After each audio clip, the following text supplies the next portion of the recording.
রূপপুরের তো 500 million dollar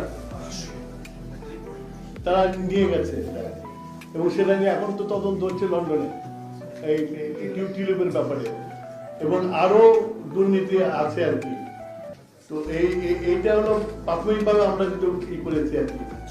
আর এর সাথে আছে হলো প্রিপেড মিটার বাণিজ্য।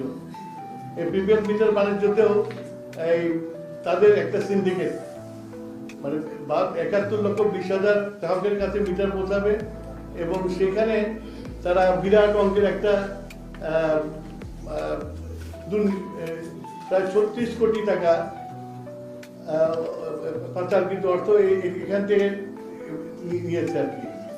আর 1,235 কোটি টাকা অতিরিক্ত খরচ করেছে মাত্র